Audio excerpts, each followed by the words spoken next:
right, it's morning huddle time. Good morning. No, I'm not saying it works. I wish you I'm just saying Godspeed. it happens. I Godspeed with all of that. I think that's really, really nice. I'm not sure what kind of success you're going to have with that today, because the world, my friend, has changed. Right. Latin American construction workers, they have different needs. They have completely different needs. These awards have a huge criteria that you have to fill out, and they usually have a community service or community relations portion. Makes them, the most productive with a high performance value. And sometimes it's 11 o'clock at night. Yeah. Funny, isn't it? Yeah, not for me. Not for me. At 11 o'clock, I am guaranteed to be snoring. So.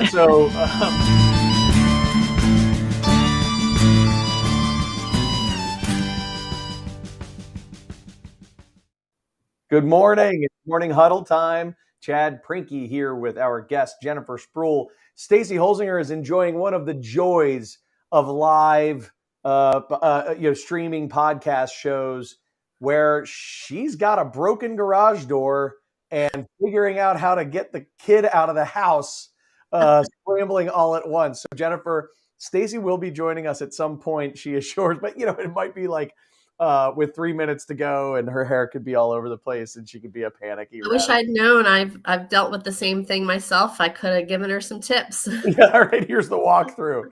Yeah. First, press button A. Yeah, she's like, the garage door is broke. I don't know what to do to get out of the house. Like, it's the wonders of technology. So Jennifer Sproul's with us. Jennifer is with the Maryland Center for Construction Education and Innovation, or MCCEI. Boom. MCCCEI. But Jennifer's really focused on helping the industry in lots of different ways, but the workforce development need is front and center for you. So we're going to dive into that. But before we do, Jennifer, tell us a little bit about yourself. How long have you been there? What's your sort of background, your story? Give us a little bit of background.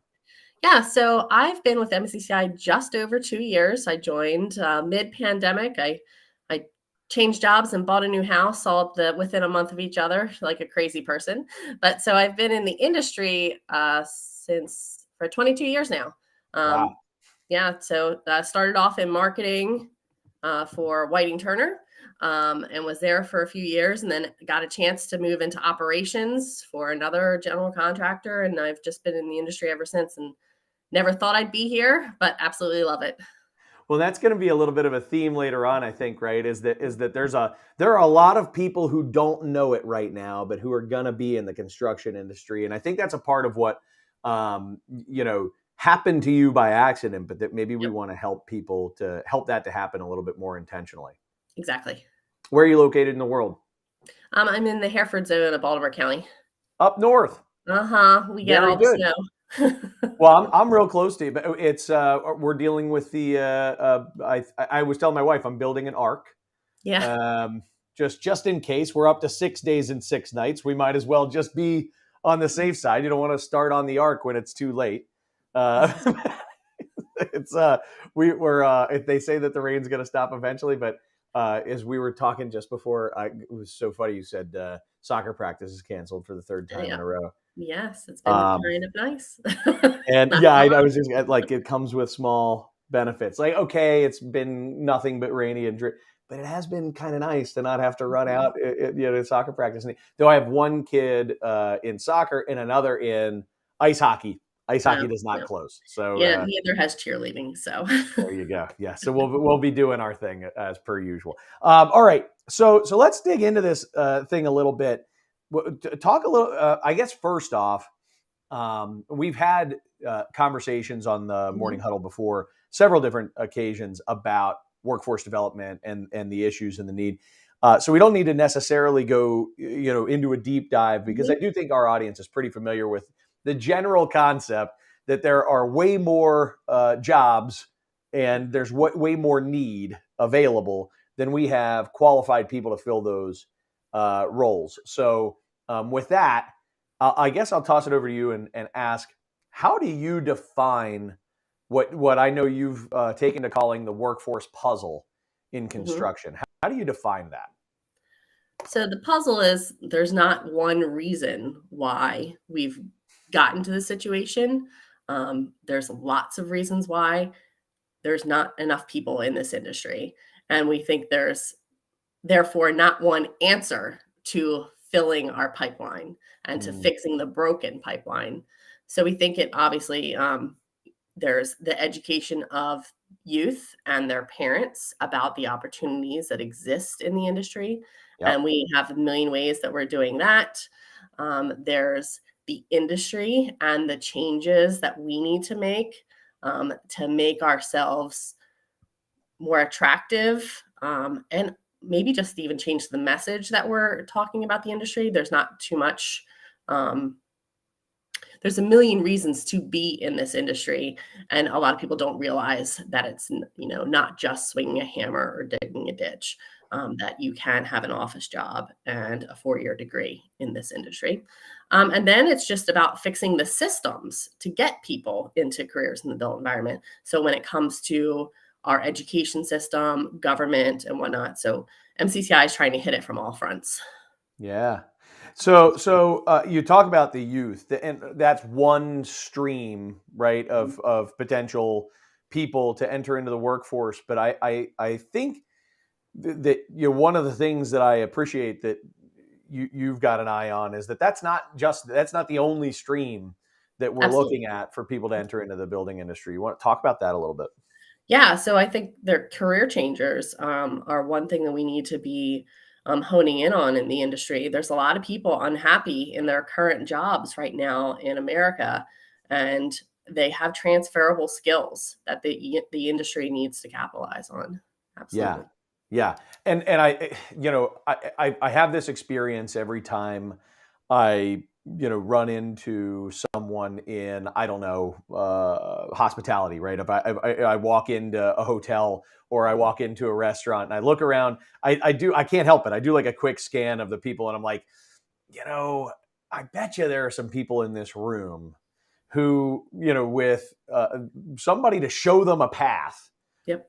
would be interested in doing something that paid a lot more, that came with a level of stability maybe that they're not getting from tips alone.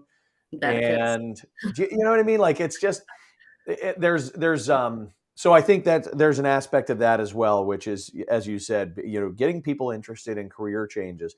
So if we've got the youth on let me put it this way. I think what I'm hearing you say is that you're approaching this issue from two different angles. One is looking at the potential market, right, of people who could join the industry now and into the future. And then number two is looking at ourselves, in the construction industry and saying, what are we doing to make this a place that is that feels like a more viable, more interesting, more exciting option to those candidates. What do you think we're doing that's off brand right now? Right? Like, that if we're doing something that's like damaging the brand, what's damaging the brand? So I mean, I think the fact that to get into construction, most people you hear, a lot of us got into the industry because of someone we knew. So I don't think we're necessarily branching outside of our current demographic in the people that we're reaching for. We're often going to, somebody who's the dad or uncle or whatever worked there. So as an industry, I don't think we're actually trying really hard to reach new markets. And I would say there's probably some toxic masculinity going on in this industry. How dare you? How dare you? that isn't I wouldn't say it's not a bad thing to be an aggressive industry or anything like that, but to make it a little more friendly to women and minorities would probably not just help the women and minorities feel more accepted here, but also help like the mental health of everybody that's already in this industry, because we know that's a huge problem as well. Oh my, there's so much in there, Jennifer. I've got so many thoughts banging around. So let me. I think first off, I have to say, you know what? Oh, hey, here's Stacy. My gosh, welcome, Stacy. How are Hey. you? Hi, guys. Hey, all right. Yeah. I'm gonna keep rolling. But so Jennifer just made this comment about things that the construction industry can do or has been doing that makes us a little bit off brand, right? It makes the building industry less attractive to potential candidates. And so we talk about um, first off, just plain and simple, we're not putting a cohesive. We're not working hard. I guess we're not doing well. We're probably working hard. We're not doing well at overall branding to the audience, right? So that's one thing. Yeah, Jennifer? Yeah, And then the absolutely. other, go ahead. I'm sorry. No, I was just going to say, I mean, I'm seeing comments here and I completely agree. We don't do a great enough job promoting the diversity of careers in this industry. The fact that every one of us is in construction and not one of us is using a tool, right? Right. And that's been my whole career. I've been on job sites, never used a tool. So the fact that we are not changing, we're not promoting that, we're not promoting the technological aspects of the industry, the fact that you could be in software and be in construction. We're not promoting any of that Yeah. effectively. Yeah. I agree. And I think along those lines, I want to talk about that one first. One of the things that we have to, in the construction industry, we have to look at in comparison, perhaps, to other industries that are doing this, well, or doing a better job of branding and telling the story, and what are all the opportunities out there, and getting people interested and excited, all that type of stuff. One of the challenges that I think that construction faces is that the average construction company is very small, Mm-hmm. and that the average construction company does not have big marketing budgets or branding resources, and that for all of the good that they do, I know that they do lots of good, there are many various and sundry and disparate industry organizations, yours being one of them, but all over the place, lots of different industry organizations, and I don't see enough collaboration between industry associations and organizations that are trying to pool resources and brand collectively, and each one sort of has its mission, right? This one's representing that, this one's representing these values, this one's representing that governmental interest, and those different types of things. So what path do you see forward for fixing the branding issue? How can we develop a more cohesive story, and a story that talks about all the things you were talking about, the lots of different opportunities inside the construction industry, that not everybody needs to be carrying a wrench or a hammer. How do we fix the branding? What would you be doing? Honestly, this is why MCCI was founded in 2009. The industry came together and said, we need to do something about our branding. So we came up with this organization, or we came up with the brand called Build Your Path. It is focused on careers in the built environment. We have a guidebook that we give to every high school in Maryland, Delaware, DC, and Northern Virginia that talks about careers in the built environment. It is supported by industry.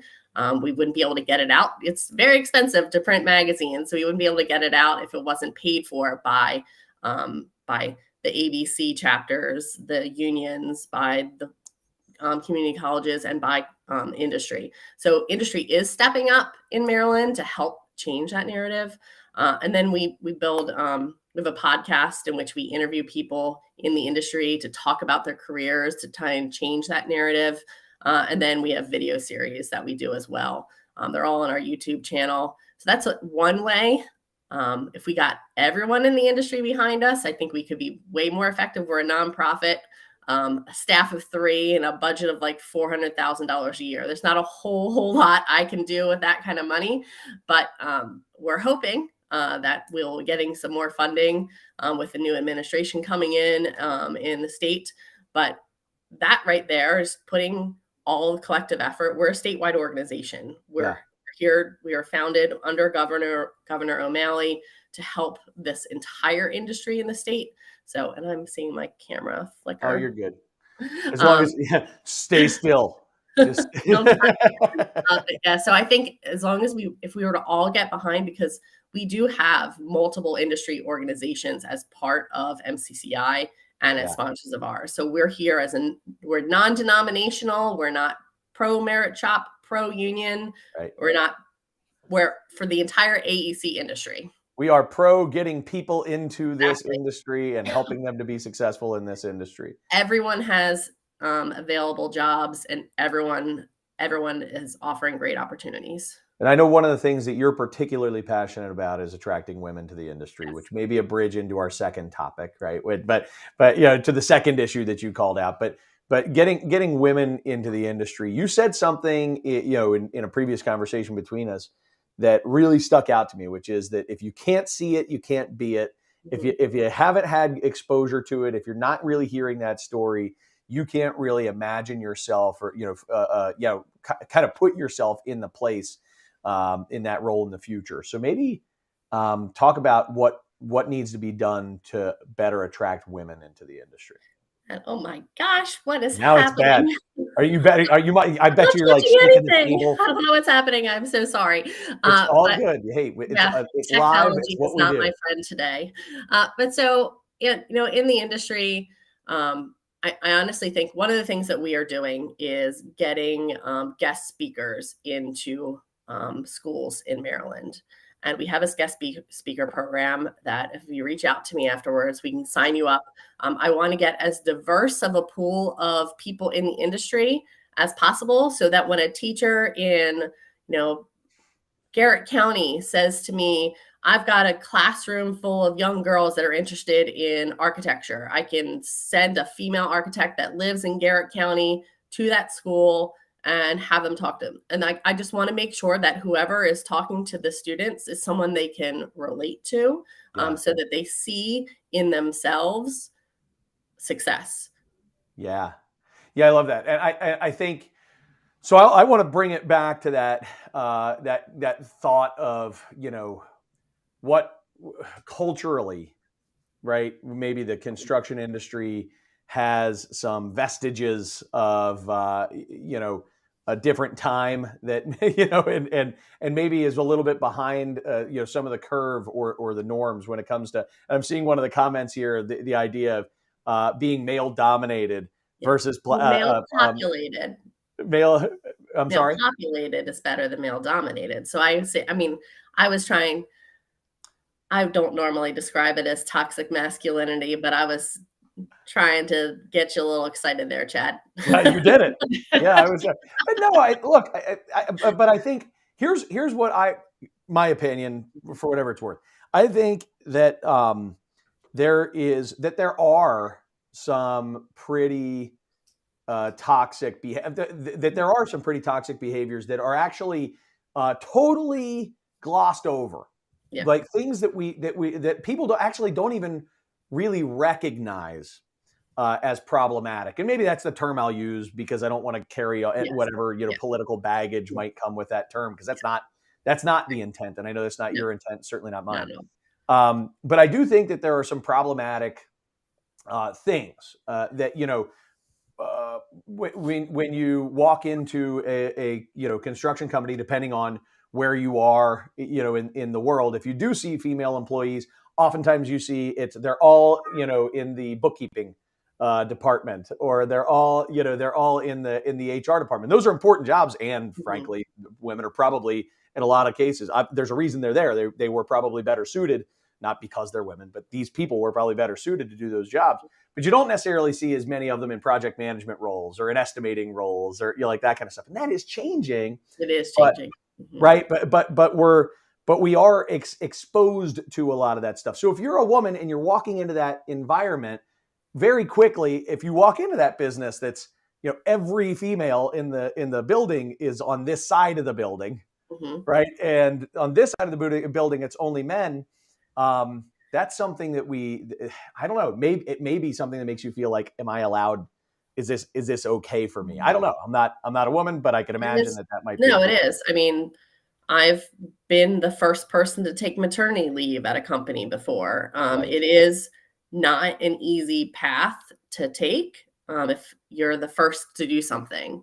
It takes a strong person to go through that often, and it takes a special company often to make sure that they're being equitable in how they treat all their employees regardless of their gender or race or anything like that. We all have unconscious biases that we don't know about, Yeah.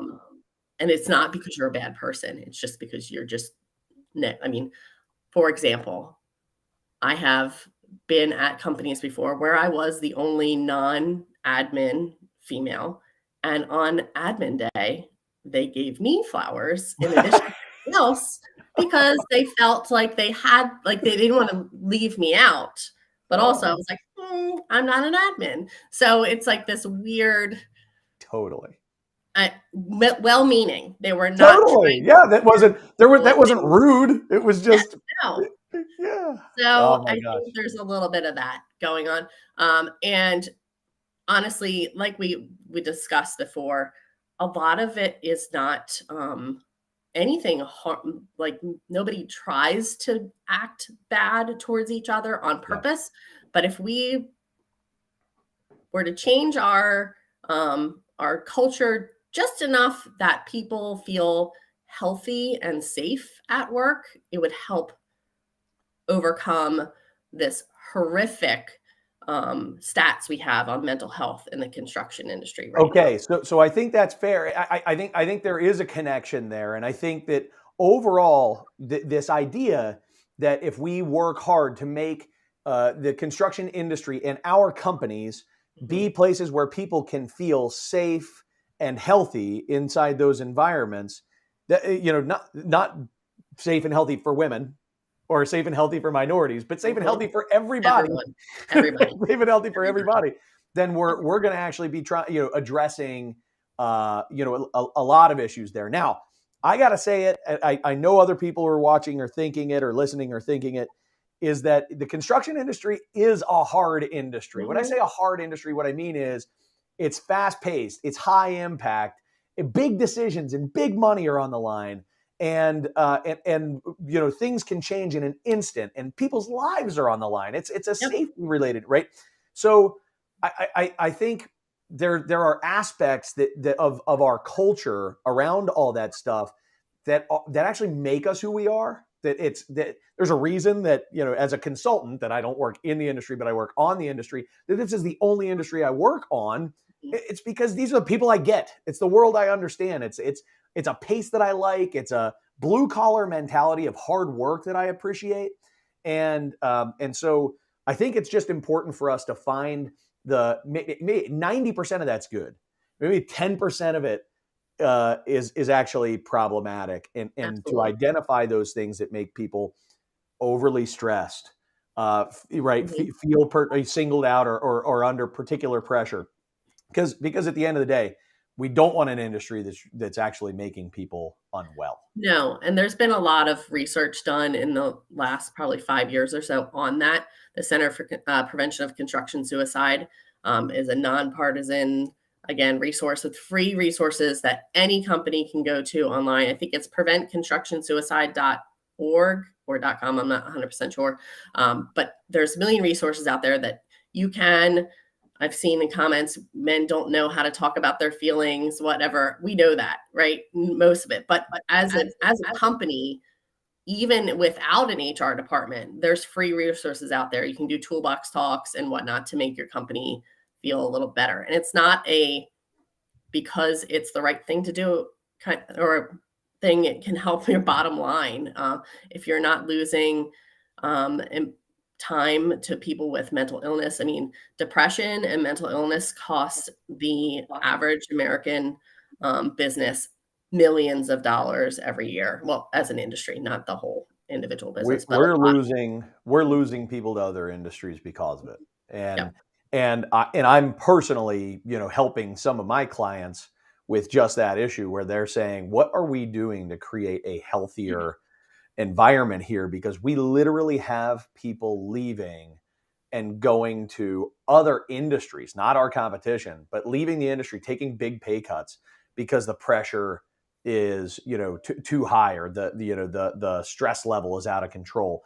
It's typically not it's toxic, but Right. it is, there's something in there that certainly isn't healthy. There's Yeah. something in there that certainly isn't healthy. I think we can do better, and I'm glad to hear that those resources are out there. So I want to, because we're running out of time amazingly. I want to shift gears into, if I'm listening to this or watching this, and I'm saying, look, I'm bought in to solving the workforce puzzle. I'm bought into being better at this stuff, but I have 23 employees. I have, I don't have an HR department. I don't have, all these different types of resources. Where would you steer them to make a difference in their company and to contribute both to what we're trying to accomplish in the industry and reap rewards from what they're contributing in terms of elevating, the quality, the number of and quality of qualified candidates? Well, one thing is, if they're local to Maryland, we have an upcoming symposium on October 27th at College Park, where we're going to be talking about that. And we have leaders from the industry talking about what their companies are doing around all of these things, around DEI, around recruitment and retention, around investing in the future workforce, and then around mental health. Our keynote speaker is Thibaut Banneken. Super excited to have gotten him. He's a local hero in the industry for us. And then we have, additionally, we've got a webinar series that we've been putting on, again, talking about these same things about culture in your company, DEI, investing in training in your employees, and how, and then apprenticeships and how you can utilize those even in non-skilled trades ways too. So there's lots of resources that we've created as an organization to help companies, because we know the majority of construction firms are small businesses. Yeah. Yep. Agreed. And so that's wonderful. Good list of things there. And do you happen to know if you have counterparts in different states across the country? Are there other Yes. resources that you would steer people toward there? There are. I don't have a list of them off the top of my head, but if you're in another state and want to know, I can send me an email, and I can absolutely connect you to someone. Okay, cool. Is it okay if they touch base with you on LinkedIn? Is that something that you would? Okay, Perfect. cool. Yep. Good. So my biggest takeaway, and then I want to turn it over to Stacy for audience stuff.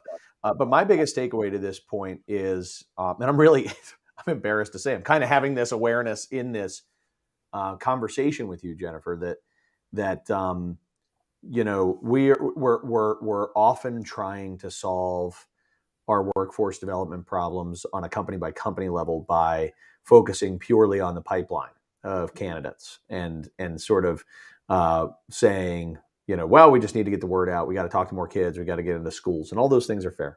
And by the way, I think the focus that I've really seen on that in the past 5 years or so, from at least in the Mid-Atlantic, it's going to start to really pay off. We are going to find ourselves emerging from that. Like it's not an overnight thing, but I really feel like we've made a ton of progress there, and I can see you agree. But that I've always kind of thought about the other stuff like DEI and mental health and things along those lines more as like things we also ought to be doing, because like, darn it, it's time that we, be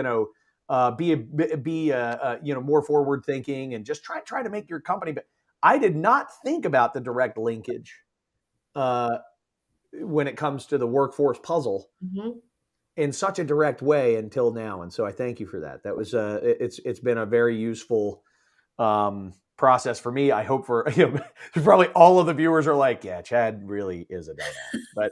But I'm just coming around to.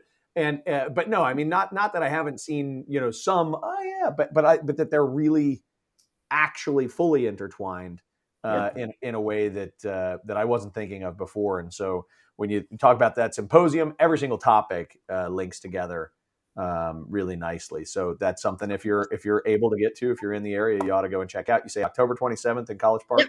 Mm-hmm. Very good. It's on our website. Awesome. Stacy, what do we got? Aside from, I wish I could hear the whole. We'll have to talk offline about. No one wants to hear my garage. How you got out? How did you get out? By luck. It's not pretty. Yeah, so I don't see any good questions here, but I had a lot of comments.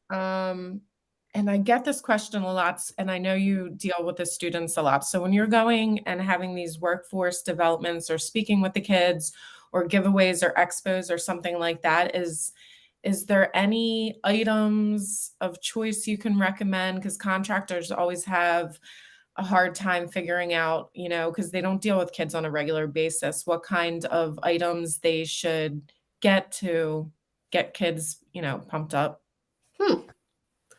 I don't Or do you know. see any trends or? I will say that we did an activity in which we made slime, but kind of made it like it was concrete. We put like gravel in it and that kind of stuff. So I don't know if like slime is a big thing. I don't know if you could put, and I've seen that where like Thinking Putty or something like that had the logo on it, and it was like something to hand out, and it was something that they would actually use. Okay. But if you handed it with also something about the industry that, like I said, if it was slime that looked like concrete, maybe that was something that's for like the younger kids. That was like 6th grade. That was a huge hit this summer with the summer camp we did. But when it comes to actual stuff, I mean, I'm not a huge believer in like tchotchkes for kids, right? Yeah. I mean, I feel like unless you spend a lot of money on something, it's kind of Trash. So as contractors too, we also get asked like not only to bring like tchotchkes or candy or something, but come up with an interactive activity that's related to construction. Have you seen anything like that a contractor brings that can get kids engaged, hands-on, that's safe? Yeah. So there's like, in addition to the slime that I mentioned, we actually had the kids build slime.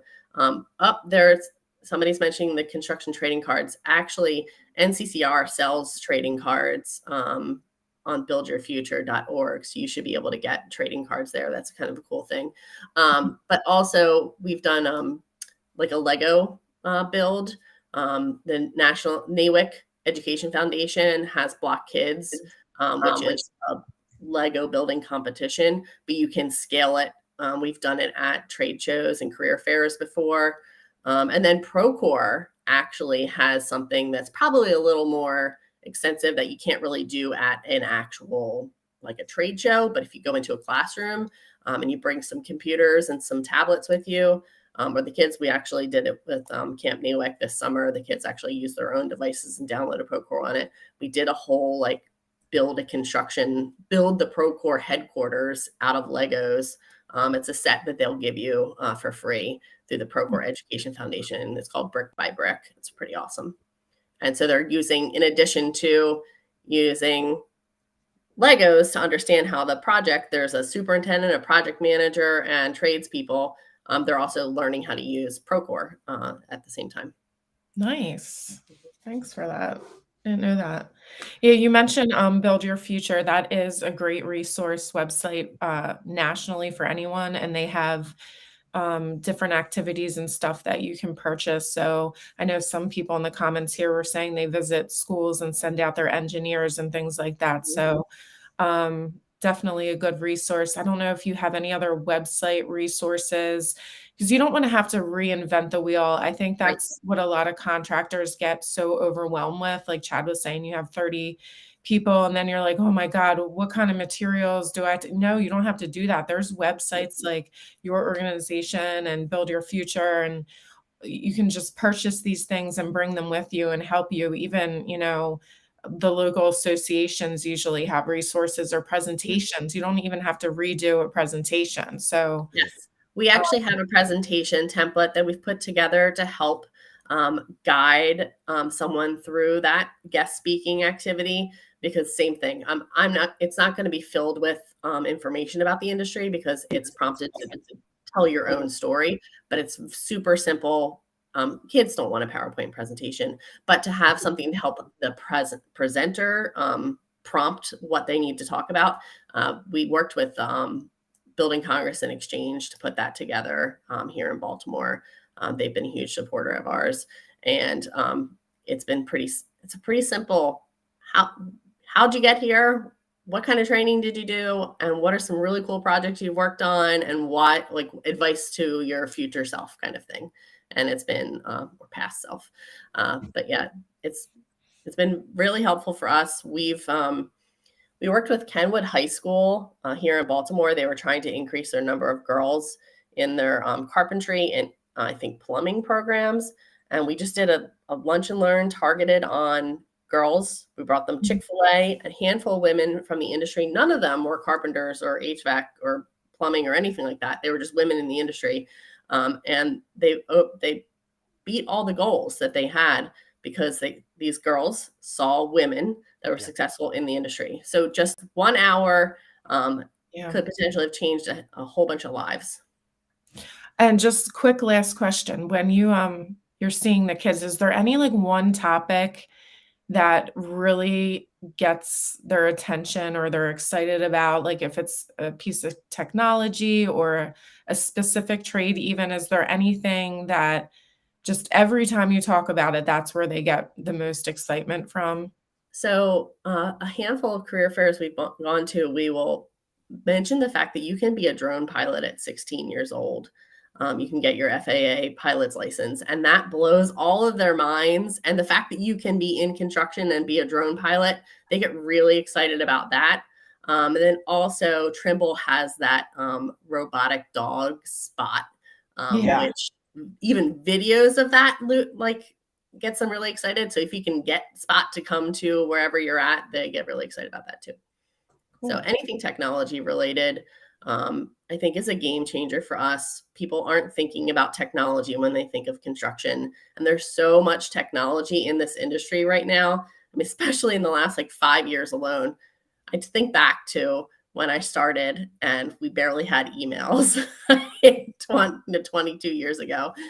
We were still using typewriters in some places. And it's just kind of crazy to think where we are now as an industry.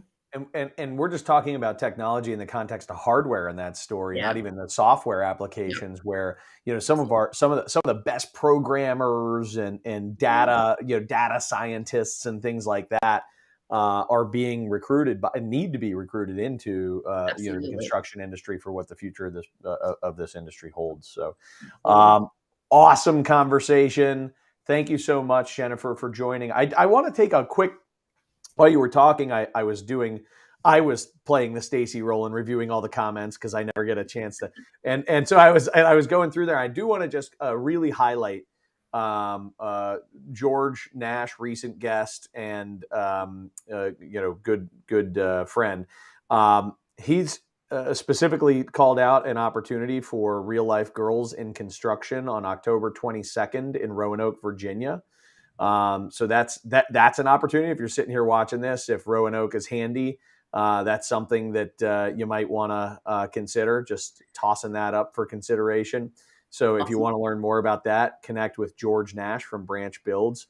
And then another comment, which was also George and Mark commenting, George Nash and Mark Drury, another past guest and good friend, commenting on the fact that when you send people out, send people that aren't George Nash and Mark Drury, who are 30 to 40 year veterans in the building industry, is I think all they're saying, if I could say that that way. But try to send your youngest staffers, try to send women, try to send people that feel more. Try to send people who are with diverse ethnic backgrounds, who have this ability to be, I guess, a little bit more representative and a little bit more easy to connect with for the youth. If you're really trying to attract the youth, you want younger people that are just getting in the industry, and it's good for them too to practice their public speaking skills in front of like a younger audience.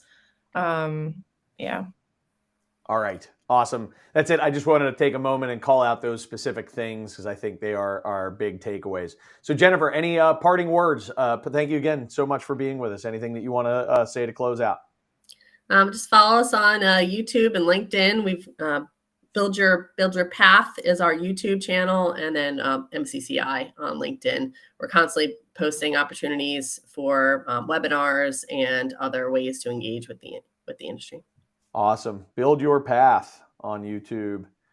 Thank you so much. I'll check that out. And Stacy, anything for Jennifer before we let her go? No, I'm so sorry I was late today, but great discussion. And thank you for joining us as always. Thanks again. See ya. Thanks, Jennifer. Have a great one. Bye. So Stacy and I are going to kind of talk through what's coming up immediately. But before we do that, Stacy, I wondered if you had the Steel Toe Communications marketing tip of the week for contractors. Yeah, sure. So 2 things based off today's discussion. We talked about suicide in construction. I just want you to be careful when you're posting or marketing about this topic and not promoting suicide in construction, but instead thinking about resources on how to help and address the issue, not really just share, a lot of people just take the easy path and share the stats, but that kind of scares people away from the industry. You don't want to do that. You want to talk about change and what benefits are you providing at your company to help address the issue. That would be my first tip. And real quick, second tip that relates to this discussion. I just redid my website, and on my website, I have AEC Kids, and I'm promoting all STEM related and construction related nonprofits throughout the whole US. So if you have anything that you don't see on there, it's very elementary. I'm just starting to work on it. Please send me that link and I'll add it to my website. The purpose is to have one home base where you can look for any event to help promote, careers in construction for 18 and less. Awesome. What's your website? SteelToeCommunications.com. Excellent. SteelToeCommunications.com. All right. So next week, the Huddle continues on Tuesday, October 11th at 9 a.m. Eastern. We're going to have Hillary Gent, who's the general counsel for Davis Construction, joining us. I have recently had an opportunity to see and hear from Hillary in relation to a topic that I didn't know was as near and dear to my heart as it is, which is wage theft.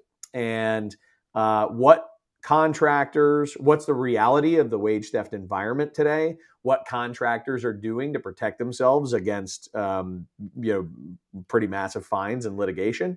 And then also just, why is it happening? What are the sources, and how do we start to get to a place where wage theft becomes a thing of the past? So that is going to be the discussion next week. Please join in. It will be highly engaging. I am confident because basically, Hillary is brilliant on the topic and dealing with it in a very real world way today. And and I'm just all fired up about it, so I can guarantee it'll be interesting. Right, so, Stacy, any final words before we wrap up today? Nope, that's all I got. Great discussion. Yeah, it was. Thank you so much. And best of luck with the garage door next week. Thank you. See ya. Have a good one. See ya. Absolutely.